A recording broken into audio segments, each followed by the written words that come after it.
경제브리핑 불편한 진실이 여러분의 확실한 두통 치료제가 되어드리겠습니다. 경제 뉴스가 연예 뉴스처럼 쉽게 들리는 그날까지 경제브리핑 불편한 진실.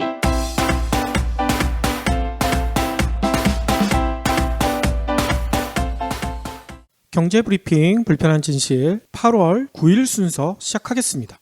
오늘도 너무 더웠죠? 어젯밤에도 제가 더워가지고 여러 번 깼어요. 그러니까 저는 오늘 아침에 출근하면서 지하철에서 꾸벅꾸벅 졸았어요. 네. 밤새 제대로 잠을 못 자서. 그런데 요즘 같은 더운 날에 길을 걸을 때 나무 그늘이라도 하나 있었으면 좋겠다, 이런 생각들 많이 드시죠? 그렇죠. 근데 오늘 인터넷에 진짜 사이다 같은 그런 소식이 하나 전해졌어요. 네. 뭐냐면요, 국민일보가 전한 내용인데, 횡단보도마다 착한 그늘, 성남 정자일동에 무슨 일이, 제목이 이렇게 돼 있어요. 예. 뭔 내용인가 봤더니만요, 여러분들 많이 쓰시는 온라인 커뮤니티 클레앙에 재미난 사진이 올라왔대. 이게 뭐냐면요, 경기도 성남시 정자일동 주민센터 앞 횡단보도에 천막이 하나 쳐졌다는 거야. 그냥 일반 천막이 아니라 보통 단합대회나 회사 행사, 야유회 같은 데 보면 큰 천막 있죠. 네. 그런 천막이 횡단보도에 있다는 거예요. 횡단보도에 기다리는 사람들을 위해서 그늘을 만들어준 거다, 그거 아니에요? 그렇죠. 이 천막에는요, 이런 식으로 써져 있대요. 태양이 싫어 정자일동 그늘 쉼터. 말 그대로 태양이 강렬하게 내려지는 그곳을 서 있는 사람들한테 그늘을 만들어 준 거죠. 근데 이게 동장님의 아이디어예요? 누구의 아이디어예요? 이 기사에는 누구의 아이디어인지까지는 안 나와 있지만요, 네티즌들은 이런 행정 너무 좋아요, 벌써 이런 댓글들을 수도 없이 달아놨다는 거예요. 예. 정자종도 그렇고 성남도 그렇고 되게 사이다 같은 쌈박한 정책들 많이 나와요. 그렇죠. 주민들을 감동시키는 이런 행정이나 복지, 진짜 이렇게 간단하게도 충분히 가능한데 말이에요. 그러면 성남 정자일동에 있는 착한 그늘 못지않는 시원함을 전해드리는 경제브리핑 오늘 순서 본격적으로 시작해 보겠습니다. 다른 건 몰라도 난 뽀삐 없인 못 살아. 됐고! 난 이 차 없인 못 살아! 반려동물 가능한 방에서 주차 가능한 방까지. 우리 살고 싶은 데서 살자. 다방. 오늘 꼭 챙겨야 할 경제 브리핑. 어제 저녁 놀라운 소식이 하나 전해졌죠. 국제신용평가사인 스탠다드 앤 푸어스가요, 우리나라 신용등급을 상향 조정을 하겠대. 그것도 AA-에서 AA로. AA야. 이 정도면 사상 최고 등급 아닌가요? 그렇죠. AA 등급은요, 전체 21개 등급 중에 세 번째로 높은 등급이래요. 그래서 한국이 S&P로부터 AA 등급을 부여받은 것은 처음 있는 일이라고 합니다. 이 정도면 다른 나라와 비교해서 얼마나 좋은 거예요? 일단 중국보다는요, 한 단계가 높대요. 중국은 AA-, 우리가 상향 조정되기 전에 예. 그 단계를 지키고 있다고 하고요. 일본, 이웃나라 일본은 요즘 경제 좋다고 얘기를 하는데 일본보다도 두 단계 위래요. 일본은 A+라고 합니다. 또 AA는요, 영국과 프랑스랑 같은 등급이래. 예. 우리가 영국이랑 프랑스랑 어깨를 나란히 하고 있다는 거예요. 또 이런 설명까지 있어요. 영국과 프랑스는 신용등급 전망이 한국보다 나쁜 부정적이래. 그러니까 한마디로 우리나라가 더 좋다는 얘기인 거예요. 도대체 S&P가 왜 이런 평가를 했을까요? 이런 설명이 있네요. 한국이 최근 수년간 선진 경제보다 견조한 성장세를 나타냈고, 지난해 대외 순채권 상태로 전환되는 등 대외 부분 지표가 많이 개선됐다. 이런 이유 때문에 신용등급을 상향 조정했다, 이렇게 설명을 하더라고요. 네. 불황형 흑자가 사상 최장 이어지고 이런 것들이 좀 도움이 됐나 보죠? 그렇죠. 그런데 저희가 예전 방송에서도 한번 말씀드렸었죠. 신용등급 평가사들의 신뢰도가 도저히 믿기 어려울 정도로 낮다. 네. 이 얘기 한번 드렸었잖아요. 그렇죠. 특히 S&P는 우리나라와 악연이 있거든요. 뭔 얘기냐면 1995년 S&P가 우리나라 신용등급을요, A+에서 AA-로 상향 조정한 바가 있어요. 근데 그 다음에 뭔 일이 벌어졌습니까? 외환위기가 닥쳤잖아요. 네. 이것만 보더라도 신용등급은요, 과거를 볼 뿐 미래를 예측하지 못한다, 이런 지적도 받고 있다는 전문가들도 있어요. 그러니 너무 신용등급 향상에 박수칠 일만은 아닌 것 같다, 이런 얘기들이 나오고 있다는 얘기인 거죠. 재수없으면 IMF 꼴이 또 날 수 있다. 다음 소식입니다. 비행기 타면은 마일리지가 쌓이잖아요. 그렇죠. 근데 이게 천년만년 계속 있는 게 아닙니다. 아니, 그거 유효기간 없는 거 아니에요? 유효기간이 10년이래요. 10년. 아하. 근데 2008년부터 이 마일리지를 소멸할 수도 있다. 10년 뒤에 이러한 법이 생겼다는 거예요. 아니 그럼 뭐 도대체 누가 만들었대? 그래서 중요한 것은요. 2018년, 그러니까 딱 2년 남았죠. 2년 뒤부터는 2008년부터 쌓인 마일리지가 없어진다는 겁니다. 아니 그러면 그동안 쌓아놓은 마일리지 빨리 써야 되겠네요. 그렇습니다. 그런데 이미 마일리지를 써보신 분들은 아실 거예요. 마일리지로 비행기 좌석 사기가 굉장히 어렵다는 거를. 그렇죠. 저도 마일리지가 몇만 마일리지 이렇게 쌓여 있더라고요. 그래서 제주도 갈 때 한번 써보려고 신청을 해봤더니 아니나 다를까 벌써 매진이 됐더라고요. 아 그래요? 대한항공, 아시아나항공이요 2008년에 이 마일리지 유효기간 제도를 도입을 했는데 2008년 이전에 적립한 마일리지는 유효기간이 또 없대요. 이것도 참 재밌죠. 그런데 2년 남았으면은 충분한 거 아니야? 라고 생각하실 수도 있지만 비행기 좌석표 구하기 어려운 것처럼 이것도요 쓸 때가 그렇게 많지도 않고 쓸 때가 있다 하더라도 이거를 다 쓰기가 어렵다는 게 문제라는 겁니다. 아 그래요? 왜냐면요 좌석을 구입하는 게 어려우면은 좌석 업그레이드라도 돼야 될 텐데 이것마저도 항공사들이요 제한을 두고 있다는 거야. 아 그렇군요. 제가 예전에 항공사 아는 친구가 있어서 물어봤더니요 지금은 뭐 달라졌을 수도 있겠지만 마일리지로 좌석을 구할 수 있는 게 얼마나 되냐 그랬더니 2개? 3개? 뭐 이렇게 얘기를 하더라고요. 아니 근데 요즘은 항공사에서 이런 얘기도 하던데요. 마일리지 꼭 항공권뿐만 아니라 다른 데도 쓸 수 있다. 그런데 쓰면 되는 거 아닌가요? 그렇죠. 렌터카 이용할 때도 쓸 수가 있고요. 항공사에서 운영하는 호텔 이런 것에도 쓸 수가 있는데 문제는 그 마일리지를 다 쓸 수가 있는 게 아니라는 거죠. 아하. 그리고요 요즘은 갤럭시 S7 이런 거에도 마일리지를 쓸 수가 있습니다. 그런데 마찬가지입니다. 이것도 마일리지로 쓸 수 있는 부분이 극히 제한적이라는 거죠. 아 한꺼번에 다 쓰지 못하게 막아놨다 이 얘기군요. 그렇습니다. 이거 다 쓰게 해놓으면은 누가 손해 보겠어요.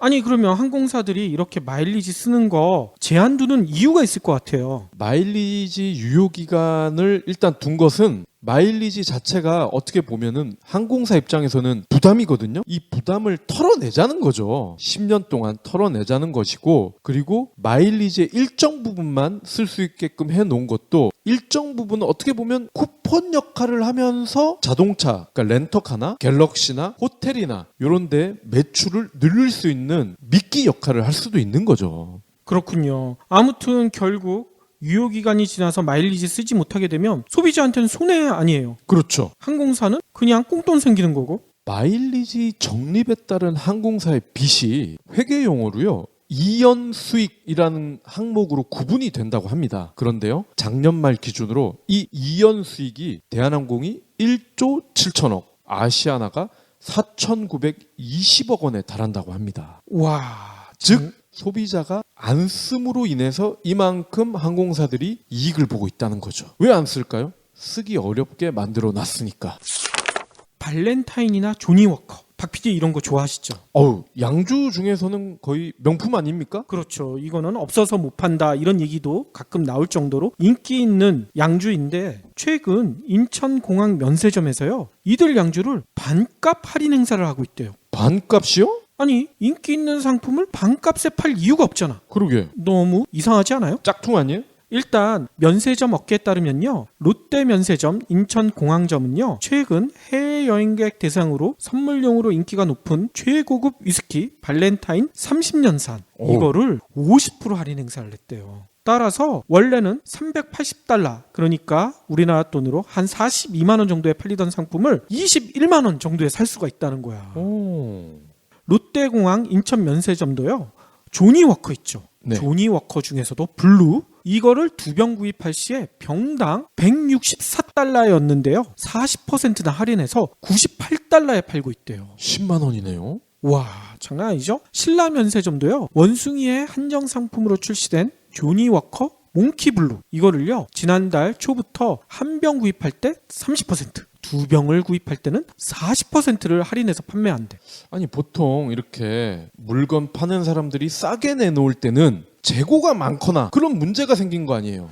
그렇죠. 그래서 업계 전문가들은 이런 의혹을 제기하더라고요. 원래 방금 전에 말씀드렸던 최고급 위스키인 발렌타인 30년산 조니워커 블루는 국내 여행객들, 뭐 우리 박 PD 같은 여행객들도 좋아하지만 가장 많이 찾는 사람들이 중국 관광객이었다는 거야. 네. 중국 관광객들이 귀국할 때 선물용으로 선호하는 제품인데 최근 사드 문제 때문에 중국 관광객들이 줄어들 가능성이 높아지니까 면세점 업계에서 서둘러 재고 처리에 나선 게 아닌가 이런 설명을 하더라고요. 예. 최근에 제가 비행기를 안 타봐가지고 이렇게 싸게 파는 줄도 몰랐어요. 그러니까 아무튼 사드에 관련된 여러 가지 여파가 없다고 정부에선 계속 얘기하고 있는데 군데군데에서 계속 들려오네요. 이거 없다고 한 사람 책임져야 되는 거 아니에요? 다음 소식입니다. 갤럭시 노트 7이 곧 시중에 풀리는데 벌써부터 논란이 되고 있네요. 너무 싸게 팔아서? 그러면 다행이겠죠. 정부 3.0 앱이 디폴트로 장착이 된다는 거야. 아니 정부 3.0 앱은 또 뭐예요? 정부 2.0이나 1.0 들어본 적도 없는데. 그러게 말입니다. 이게 행정자치부가 제작을 한 앱인데요. 새로운 버전의 정부 3.0 앱이 국민이 많이 이용하는 각 부처 그리고 공공기관 서비스 이런 거를 중심으로 해서 쉽게 국민들에게 이용을 하도록 하겠다. 그리고 용량도 1.2메가에 불과하다. 이렇게 설명을 하고 있어요. 아니 근데 스마트폰 앱치고 1.2메가는 작은 건 아닌데? 거기다가요. 기존의 디폴트 앱과는 달리요. 요거는 지우면은 삭제가 된다고 하네요. 그래요? 하지만 귀찮아서 안 지우는 사람들도 있잖아. 귀찮은 게 아니라 몰라서 못 지우는 사람들도 많을 것 같은데요? 떡하니 용량을 잡아먹고 있는 거죠. 이에 대해서 녹색소비자연대는 이러한 앱 설치 방식은 소비자가 원하지 않는 거를 강요하는 것이다. 삭제 가능 여부와 무관하게 소비자 선택권을 박탈하는 것이다. 이렇게 주장을 하고 있습니다. 아 그렇군요. 저도 그렇게 생각을 하거든요. 삼성전자가 왜 행정자치부에 이러한 앱을 디폴트로 깔아주는지 글쎄요. 뭔가 뒷 배경이 있지 않을까요? 그러네요. 아니 근데 국내 스마트폰 제조사가 삼성만 있는 게 아니잖아. LG랑 펜텍은 뭐 하고 있을까요? 얘네도 검토하고 있지 않을까요? 혹시 여기에 도청장치 깔린 거 아니에요? 그럴 수도 있겠네. 저희가 예전 방송에 전 세계에서 마이너스 금리를 도입한 나라가 늘어나고 있다. 뭐 이런 얘기 한번 드렸었죠. 네. 마이너스 금리 도입하는 이유가 저축은 좀 그만하고 소비해라. 뭐 이런 의도가 깔려 있었다는 설명도 드렸었잖아요. 그렇죠. 근데 마이너스 금리를 도입한 나라들을 조사를 해봤더니만 오히려 반대 현상이 벌어지고 있대. 반대요? 마이너스 금리인데 소비는 안 하고 오히려 저축을 한다는 거야. 돈을 넣어놓으면 오히려 돈이 깎이는데도 저축을 한대. 그러게 은행에다가 보관료를 줘야 되는 거 아니에요? 그러니까 말이에요. 도대체 어떤 일이 벌어지고 있는지 월스트리트 저널이 8일자로 보도를 했네요. 보도 내용을 보니까요. 마이너스 금리를 도입한 유럽연합의 최대 경제 대국인 독일 그리고 또 우리 이웃나라인 일본 모두 가구 저축률이 높아지고 있다고 합니다. 관련 통계가 조사된 1995년 이후 가장 높은 저축률을 기록하고 있대요. 돈을 토해내야 되는데 가장 높다. 또 OECD에 따르면요. 지난해 독일 가구의 가처분 소득 기준 저축률이요. 2010년 이후 최고치인 9.7%로 오히려 올라갔대요. 근데 더 큰 문제는 올해는 이 저축률이 10.4%로 상승할 것이다. 이런 전망이 나왔다는 거예요. 네. 또 일본도 올해 2월에 마이너스 금리를 도입했다고 예전 방송에서 한번 말씀드렸었죠. 근데 가구의 현금 및 저축이 1분기에 이미 작년 동기보다 1.3%나 늘어나 버렸대. 감소한 게 아니라. 또 올해 일본 가구의 저축률이 2.1%로 추정돼 가지고요. 2년 전에는 마이너스였는데 완전히 반전이 돼 버렸다. 이렇게 전하고 있습니다. 네. 반면에 또 재미난 것은요. 마이너스 금리를 아직 도입하지 않은 나라들 미국과 영국 있죠. 이런 나라들은 오히려 저축률이 올라가지 않는데 안정된 수준이거나 약간 낮아지고 있대요. 네. 완전히 거꾸로 가는 거예요. 아니 상식에 어긋나긴 하지만 뭔가 이유가 있을 것 같아요. 일단 전문가들도요. 도대체 왜 이런 현상이 벌어지지? 고개를 갸우뚱거리고 있다고 하는데 일부 전문가들은 이런 가능성을 제시하고 있대요. 뭔 얘기냐면요. 낮은 물가 상승률 때문에 지출이 줄어가지고요. 소비자들의 보유 현금이 늘어났다. 그러니 저축할 돈도 늘어난 거 아니냐. 이렇게 설명을 하고 있고요. 네. 또 고령 인구가 증가하기 때문에 이들은 당연히 소비보다는 저축을 많이 늘린다. 이런 해석도 내놓고 있다고 합니다. 하지만 아니 이것 가지고 도대체 마이너스 금리의 역설이 벌어지는 거 완벽하게 설명하기는 좀 힘들지 않을까 이런 지적도 있더라고요. 그래서 모건 스탠리에서 내놓은 분석이 그나마 조금 현실적인 것 같은데 여기선 이렇게 설명을 하고 있어요. 사람들은 미래를 확신할 때 더 많은 돈을 쓰는데 마이너스 금리 정책은 미래가 불확실하니까 돈을 쓰고 싶은 그런 욕망조차 사라지게 만드는 게 아닌가 이런 해석을 내놓더라고요. 공감이 됩니다. 근데 저는 이걸 보면서 이런 생각이 들었어요. 제가 예전에 경제학을 공부하면서도 느꼈던 거지만 진짜 경제학자들 중에 순 엉터리가 많구나. 네. 현실을 이렇게 제대로 설명하지 못하는 이론들 마이너스 금리 같은 경우에서도 바로 증명이 되잖아요. 그렇죠. 이 역설이 왜 이렇게 많어? 경제학의 제일 첫 가정이 그거잖아요. 사람들이 합리적인 판단을 한다. 그거 아닙니까? 그렇죠. 근데 우리 주변에 보면 비합리적으로 행동하는 사람이 더 많잖아. 그렇죠. 아무튼 이럴 바에는 경제학자들이 아니라 일반인들 모아놓고 경제정책 정하는 게 훨씬 더 효율적이지 않을까 이런 생각까지 들더라고요.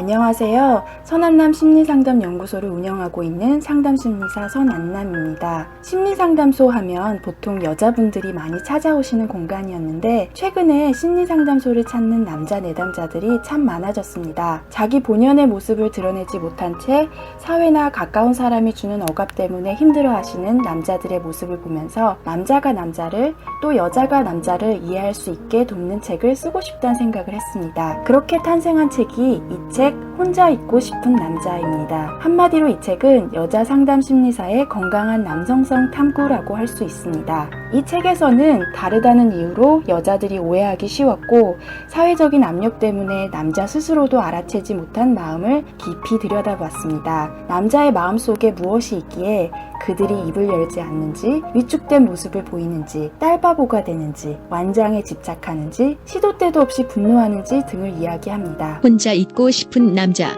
서점에서 구매할 수 있습니다. 그러면 오늘의 섹션 IT 게임월드를 살펴볼 텐데요. 오늘은 IT와 자동차의 만남이네요. 그렇습니다. 어제 이 쇼핑계와 자동차 업계가 발칵 뒤집어졌어요. 왜 뒤집어졌어요? 티몬에서요. 제규어의 세단을 판다. 근데 그냥 파는 것도 아니고 기존보다 700만 원을 깎아주겠다. 700만 원이나? 700만 원을요. 아니 제규어는 아주 고급 브랜드 아니에요? 그렇습니다. 영국이 자랑하는 정통 세단 브랜드인데 물론 지금 주인은 중국이긴 하지만 어쨌건 영국을 대표하는 명품 브랜드예요. 그렇죠. TV 광고에 스티븐 호킹 박사까지 나오잖아. 그 박사가 진짜 스티븐 호킹인지 스티븐 호킹 짝퉁인지는 잘 모르겠더라고요. 일단 할인 폭도 그렇고요. 그리고 더 놀라운 거는 수입 세단, 그것도 보급형이 아니라 프리미엄급 제품을 티몬을 제가 무시하는 게 아니라 티몬 그러면 이제 소셜 커머스, 그리고 소셜 커머스는 우리가 쉽게 자주 싸게 쓸 수 있는 물건들을 주로 판다. 이런 인식이 강하잖아요. 그렇죠. 그리고 아직도 소셜 커머스 하면요. 맛집이야. 요구하는 대로 알고 계시는 분들도 많아요. 그렇죠. 그리고 여전히 그런 5성급 호텔, 요즘은 6성급도 있다고는 하지만 그런 호텔들에서는요. 티몬과 같은 이런 소셜에 자기네 제품이 나오는 거를 굉장히 꺼려하잖아요. 그럴 정도인가요? 아직도 그런 게 현실인데 무려 5천만 원짜리 차가 딜로 나왔단 말이에요. 그러니 발칵 뒤집어지지 않을 수가 없는 거죠. 사실은요. 티몬 제규어 전에 2, 3년 전에 제가 업체명은 기억이 안 나는데 아마도 그루폰이었던 것 같아요. 이것도 소셜 쇼핑이었잖아요. 예, 지금은 국내에서는 서비스를 안 하죠. 그루폰에서도 포드 제품을 한번 팔았던 기억이 납니다. 다만 포드는 제규어와는 좀 비교를 할 수 없는 그런 브랜드긴 하지만 어쨌건 그때도 난리가 났었죠. 그렇군요. 제규어에 어떤 차를 내놨느냐? XE라는 세단이 있습니다. 이 XE는요 준중형 세단이라고 보시면 돼요. 그러니까 BMW의 3 시리즈, 아우디의 A4 정도 되는 건데 포트폴리오 등급 그리고 R 스포츠, 그러니까 일반형보다 옵션이 훨씬 많이 붙은 애들이야. 그래서 정상가가요 각각 5,510만 원, 5,400만 원이야. 우와, 장난 아니군요. 굉장히 비싸죠? 그런데 700만 원을 할인을 해주니까 4,800 그리고 4,700만 원이 된 거죠. 아니 카드로 이렇게 긁을 수가 있나요? 카드는 안 되고요. 무조건 현금 결제. 4,700만 원을? 예. 그리고 20대 한정. 근데 알고 봤더니 해외에서는요, 이렇게 온라인 모바일에서요, 차를 파는 게 어느 정도 자리를 잡았대요. 그래요? 물론 여전히 매장에 가서 차도 타보고 딜러와 상담도 하고 이러면서 사는 사람이 많지만 티몬처럼 이렇게 모바일 온라인에서 파는 게 전혀 낯선 건 아니라고 합니다. 그런데 티몬에서는 오랜만에 이렇게 수입차를 판다고 하니까 발칵 뒤집힌 거죠. 그렇군요. 그리고요, 티몬이 또 스마트한 판매 조건을 또 내걸었어요. 이 스마트한 게 뭐냐면요, 최저가 보상제를 걸었네. 그리고 SK 엔카, 중고차 유명 브랜드잖아요. SK 엔카와 손잡고요, 홈 엔카 내차 팔기 서비스, 이거를 같이 제공을 합니다. 아니 홈앤카 내차 팔기 서비스는 어떤 거예요? 제규어 세단을 샀잖아요. 그러면은 나중에 이 차를 중고차를 팔 때 가장 좋은 조건으로 다시 되사준다, 이런 겁니다. 아하. 그리고요, 티몬에서 60만 원을 포인트로 준다네? 60만 원을. 여기서 제규어를 사면? 그렇죠. 차를요, 보통 카드로 산다거나 현금으로 할부로 산다고 할 때 이거 연말정산 반영 절대 안 되거든요. 땡전 한 푼 안 돼요. 그런데 티몬에서 사면 어쨌건 60만 원이 생기는 거야. 아하. 짭짤하잖아요. 그렇게 따지니까 짭짤한 것 같네요. 예. 자, 결과가 어땠을까요? 잘 팔렸을까요? 아니면 단 한 명도 거들떠도 보지 않았을까요? 아니 어제 판매를 시작했다며. 그렇죠. 아니 근데 벌써 팔렸을 리는 없을 것 같은데요? 벌써 결과가 나왔어요. 에이? 벌써 팔렸다고요? 그것도 3시간 만에. 즉 3시간 만에 결과가 나왔다는 얘기는 20대가 완판이 됐다는 거죠. 우와. 왜 완판이 됐을까? 가격이 가장 컸겠죠. 700만 원을 지금 매장 가면은 그렇게 못 사거든요. 아무리 싸게 사도 아마 이 차가 나온 지 얼마 안 됐다는 것을 충분히 감안을 해보면은 딜러가 많이 깎아줘야 한 1, 200 정도? 그런데 500에서 400을 더 싸게 살 수가 있으니까 당연히 와이나 안 살 이유가 없죠. 이 차를 사려고 했던 분들은. 그렇군요. 그런데요, 제가 아까 발칵 뒤집혔다고 했잖아요. 티몬이 문매를 맡고 있어. 아니 이렇게 장사를 잘했는데 왜 문매를 맞아요? 제규어 코리아, 여기가 어쨌거나 한국의 본사 아닙니까? 근데 본사도 모르는 딜을 했다는 거야. 아니 그러면 차를 어디서 가지고 온 거예요? 제규어에 따르면요, 우리의 딜러사 중에 그것도 개인이 한 명이라는 것 같아요. 개인이라고 하는 걸 보면 이 개인이 제규어 본사의 허락 없이 자기의 물량 20대를 티몬과 계약을 한 것 같다, 이렇게 설명을 하고 있습니다. 그러면 티몬한테 물어봐야 될 거 아니에요. 이에 대해서 티몬은요, 그 개인이 누군지는 밝힐 수 없지만 분명한 거는 우리는 제규어 코리아의 공식 딜러사와 계약을 했다. 근데 이 딜러사를 밝힐 수는 없다, 이렇게 나오고 있는 거죠. 아니 소비자 입장에서는 뭐 공식 딜러사건 뭐건 싸게 팔면 고마운 거 아니에요? 이게 그렇죠. 왜 문제가 되나요? 소비자 입장과 그리고 이러한 딜러 네트워크사의 입장으로 이번 사태를 좀 상반된 시각에서 볼 수가 있을 것 같아요. 즉 제가 이거를 방송을 하는 이유는 과연 경제 민주화 측면에서 이 경제 민주화란 과연 소비자에게 이익이 되면은 바람직한 것인가, 또는 딜러 그리고 상인 판매자 입장, 물론 소수겠지만요, 이 소수의 판매자 입장의 이익을 대변하는 것이 경제 민주화인 것인가, 이거를 저희와 경제브리핑 애청자분들이 한번 고민을 좀 해봤으면 해서 제가 이번 주제를 가지고 온 거거든요. 일단 소비자는 당연히 이익일 겁니다. 그렇죠. 당장 차를 싸게 살 수 있고, 그죠? 그리고 궁극적으로는요, 온라인이나 모바일에서 이제 내가 차를 살 수가 있어. 제규어가 대박이 나서 이제 BMW, 벤츠 이런 데서도 모바일에서 차를 판다. 그러면 어떤 일이 벌어질까요? 수입차에 적지 않은 비용이요, 이러한 매장 그리고 딜러 월급 이런 걸로 충당이 되거든요. 그러면은 강남에 이런 뻔지르한 매장을 이제는 안 지어도 됩니다. 딜러를 줄여도 됩니다. 그러면 비용의 상당 부분이 절감이 되겠죠. 그렇겠네요. 그럼 장사하는 사람들을 뭐 100% 믿을 순 없지만 어찌됐건 적지 않은 부분이 가격 측면에서 메리트가 돌아오지 않겠습니까? 어우, 당연하죠. 그렇죠? 그러면 소비자는 당연히 이기겠죠. 자, 그러면 딜러 입장에서 한번 생각을 해봅시다. 기존의 제규어 코리아는요, 제규어 영국과 계약을 해서 한국에, 그죠? 지사를 세웠습니다. 그리고 이 한국의 지사는 제가 알기로 8개인가 9개의 공식 딜러사를 선정을 해서 여기와 또 계약을 맺어서 장사를 해왔단 말이죠. 그런데 이렇게 티몬과 별도의 계약을 한 돌연변이가 나타나 버렸어. 내가 팔아도 돼 라고 허락도 안 했는데, 그러면 어떤 일이 벌어지겠습니까? 영업점이 하나하나씩 축소가 되고 딜러사도 야씨 니네가 티몬 이런데 견제도 안 하니까 장사가 안 돼. 우리도 딜러값 반납할게. 나도 앞으로 티몬이랑 장사할래. 이렇게 돼버릴 수가 있겠죠. 그러면 지사도 그렇고요. 기존의 네트워크망도 그렇고요. 아마도 밥줄이 끊어지지 않겠습니까? 이럴 경우에 과연 기존의 상인들, 네트워크사의 일자리가 줄어드는 것, 이것은 경제 민주화 측면에서 바람직하다고 봐야 될까요? 비도덕적이라고 봐야 될까요? 그리고 먼저 말씀드렸다시피 700만 원이라는 적지 않은 돈을 할인을 받을 수 있는 다수의 고객에게는 바람직한 일.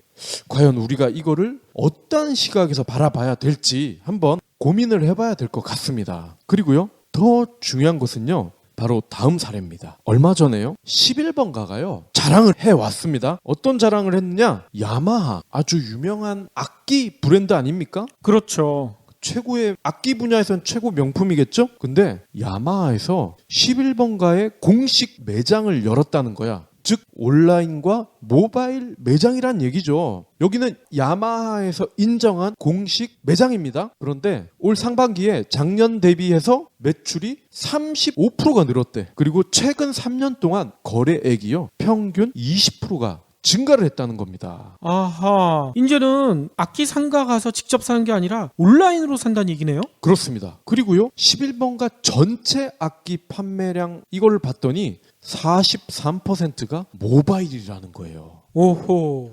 자, 그러면 악기, 바이올린, 피아노 이런 거 고가잖아요. 고가라는 얘기는 직접 가서 만져보고 켜보고 건반도 눌러보고 소리가 잘 나나 안 나나, 줄이 끊어져 있나 안 끊어져 있나 살펴봐야 된다는 얘기잖아요. 근데 왜 열의 4명의 고객은 이거를 모바일로 샀을까? 왜 그럴까요? 11번가의 설명은 이렇습니다. 요즘은 사람들이 동영상을 많이 보잖아요. 그렇죠. 근데 야마하나 이런 데서요 유튜브, 페이스북 그리고 기타 등등의 SNS를 직영으로 운영을 한대. 그래서 예를 들어서 야마하에 우리가 이번에 새로 나온 디지털 피아노가 있습니다. 그러면요 이거를 올려. 그래서 외관부터 내부까지 꼼꼼히 보게 해주고요. 그리고 연주하는 장면, 그리고 소리, 건반의 어떤 느낌 이런 거를 연주하는 사람을 불러다가 직간접적으로 다 보여준다는 거예요. 그러면 오프라인 매장 가서 굳이 눌러볼 필요가 없다 이 얘기군요. 그렇습니다. 그러니까 이 동영상이 사기가 아닌 이상은 개인이 가서 매장에서 체험하는 것 버금가는 그런 팩트를 전달을 해준다는 거예요. 그렇죠. 그리고 혹시 음악에 문외한이 악기 상가 가서 뭐 좋은 거 있어요 하면은 이상한 소리만 하잖아. 아 저게 더 비싸고 뭐 이렇게 알아들 수 없는 소리만 할 텐데 동영상은 그런 게 아닐 거 아니에요. A에서 Z까지 아주 세세히 설명을 해줄 거 아니에요. 예. 제가 티몬이 대박이 나면 다른 브랜드에서도 쫓아갈 가능성이 크다고 말씀을 드렸잖아요. 저는 그 미래를 이 11번가와 야마하에서 본 거거든요. BMW가 자체 페이스북이나 유튜브를 운영을 하면서 새로 나온 520 디젤 이거를 시승을 하는 겁니다. 카메라로 하든 오디오로 하든 엔진 소리도 들려주고 우리가 알만한 그런 드라이버를 거기다 앉혀서 다양한 카메라에다가 이 시승 장면을 담는 겁니다. 그렇죠. 그리고 정비사, 정비 장인들 불러다가 꼼꼼히 다 뜯어보는 겁니다. 유튜브에서 제가 뜯어보니까요 기름이 안 새길 것 같은데요? 꼼꼼하게 마감을 했는데요? 차 밑바닥까지 다 보여주는 거죠. 시트에 앉아도 보고요. 정말 넓어요. 에어백도 터트려주고. 그러면 과연 매장에 내가 갔을 때 볼 수 있는 거 제한돼 있잖아요. 그렇죠. 충돌 장면, 에어백 터지는 거 이런 거를 매장에선 볼 수 없습니다. 그리고 차를 몰았을 때도요. 실제로 매장을 가면요. 매장 인근 반경 한 500m 정도 될까요? 그 정도 한 5분 정도 탈 수밖에 없단 말이죠. 매장을 가더라도 충분히 차에 대한 매력을 온전히 다 담아올 수 없다는 거죠. 그러면 야마하처럼 기존의 자동차 브랜드들이 모바일과 온라인에서 사이버 매장, 사이버 체험장을 운영을 한다면 티몬의 어제와 같은 딜이 글쎄요. 이렇게 문매를 맞을 일은 아니라고 보거든요. 그렇죠. 거기다가 꼭 동영상이 아니더라도 저희 경제 브리핑하고 있는 카백 같은 시간에 네. 시승기 전해드리잖아요. 그 시승기만 들으시고도 이 차 사야 되겠네? 이렇게 결정하시는 분들이 꽤 계셨거든요. 네, 맞습니다. 경제 민주화. 물론 업계에 계신 분들을 전혀 배제할 수는 없겠지만 다수의 고객, 소비자를 관점으로 봐야 이게 바람직하지 않을까요? 그렇죠. 소비자를 이길 수 있는 기업은 없습니다. 모바일과 온라인이 주도하는 세상에서 자동차, 그리고 더 나아가서는 집, 아파트, 땅 이런 것도 모바일에서 쉽게 거래할 수 있는 날이 내년부터 당장 온다에 저는 50만 원 걸게요. 저는 근데 여기에 내기를 하나 더 붙이고 싶어요. 네. 현대 기아차도 이렇게 팔까요? 당연히 따라올 겁니다. 난 안 한다에 걸고 싶은데. 혹시 기부해보신 적 있나요? 이런 질문을 하면 나 먹고 살 것도 없는데 기부는 무슨? 기부는 션, 정혜영, 김장훈이나 하는 거 아니야? 라고 하시는 분들이 많습니다. 하지만 기부는 돈 많은 연예인의 전유물이 아닙니다. 무료 기부 사이트 위시플렉스에 접속하면 누구나 기부천사가 될 수 있습니다. 어떻게 가능하냐고요? 위시플렉스의 나만의 위시에서 매주 마음에 드는 신상 10개만 고르면 됩니다. 물론 사는 것이 아니라 찜만 하는 겁니다. 그러면 기부머니 500원이 매주 생기죠. 이 기부머니를 경제브리핑, 불편한 진실 같은 프로젝트에 후원할 수 있습니다. 참 쉽죠? 보너스도 있습니다. 매주 추첨을 통해 골라놓은 신상을 최대 90% 할인된 가격으로 살 수 있는 기회도 제공합니다. 기부도 하고 신상도 챙기고 그야말로 꽉 먹고 알 먹고입니다. 이래도 기부는 나와 상관없는 딴 나라 이야기라고 하실 건가요? 당장 위시플렉스에 접속해 자랑스러운 기부천사의 이름을 올리세요. 마지막으로는요, 저희가 한빛비지와 같이 만들고 있는 업무의 잔기술을 알려드리는 시간을 진행할까 하는데요. 오늘 알려드릴 잔기술은요, 제목이 이렇게 돼 있습니다. 모르겠다는 말을 하기 위해서 예습이나 공부를 한다. 이게 도대체 뭔 얘기일까요? 일단 저자는 이런 설명을 하더라고요. 상사나 선배한테 질문을 받았었을 때 진짜 모르는 것들이 있는 경우가 있잖아요. 그렇죠. 이럴 때 감히 모르겠습니다 이런 얘기 쉽게 하기가 힘들죠. 네. 몰라도 아는 척 해야 되는 경우가 상당히 많잖아요. 그런데 아는 척 했다가 너 그거 알지도 못하는데 아는 척 했다고 타박받는 경우도 상당히 많죠. 그런데 이 저자는요, 어느 날 모르겠다는 말이 담은 심오한 뜻을 알게 됐다고 해요. 어떤 회의에 강연자가 질문을 받았는데 당당하게 모르겠다 이렇게 태연히 말하는 장면을 봤다는 거예요. 네. 아니, 저 사람은 도대체 어떤 배짱으로 저렇게 얘기를 할까? 나중에 자기의 직속상관한테 물어봤다는 거예요. 그랬더니 이 직속상관이 이런 얘기를 하더래요. 모르겠다고 답할 수 있는 것은 우수한 사람뿐이다. 도대체 뭔 얘기일까요? 이런 설명이 있습니다. 역설적이지만 아무것도 모를 때야말로 모른다는 말을 사용할 수 없다. 이 얘기가 뭐냐면요, 정말로 모르는 사람은 기초적인 거라서 모르면 부끄러운 수준인지 심화된 내용을 모른다고 답해도 당연한 수준인지에 대한 확신을 가질 수가 없다. 따라서 몰라도 아는 체를 하게 되는 경우가 많다. 하지만 그 분야의 정통에서 이 질문이 그냥 가벼운 질문인지 진짜 무거운 질문인지 이거를 가릴 수 있는 수준이 된다. 이런 사람들은 모른다는 얘기를 당당하게 할 수가 있다. 이런 설명을 하더라고요. 네. 모른다는 것을 아는 게 그게 진정한 아는 것이다. 뭐 그런 얘기네요. 그렇죠. 따라서 자신 있게 모른다는 말을 할 수 있다. 이러면은 그 분야에 정통하기 시작했다. 이렇게 판단해도 된다고 이 저자는 전하고 있어요. 네. 그리고 이런 모른다는 대답을 했었을 때 직속상관으로부터 그럼 알아두게 이런 대답을 받았다면 직속상관이 당신을 인정하기 시작했다. 이런 증거라고 이 저자는 얘기를 하고 있습니다. 아 근데 정말 몰라서 몰라요 이럴 수도 있잖아. 그럴 수도 있죠. 그래서 예전에 우리가 잘 알고 있는 소크라테스께서 너 자신을 알라 이 얘기를 했잖아요. 네. 내가 아는 게 뭐고 모르는 게 뭔지 이걸 아는 게 진짜 제대로 아는 것이다 이 얘기를 했는데 여기서도 이런 식으로 설명을 해주고 있네요. 너 자신을 알라 그 뺏긴 거예요?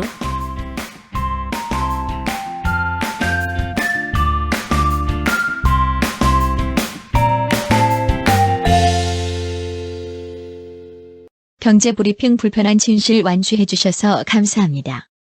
하트 2첩, 댓글 남기기, 계좌 후원 등 다양한 방법으로 힘을 보태주세요. 계좌 정보는 경제브리핑 팟빵 공지 코너에 있습니다.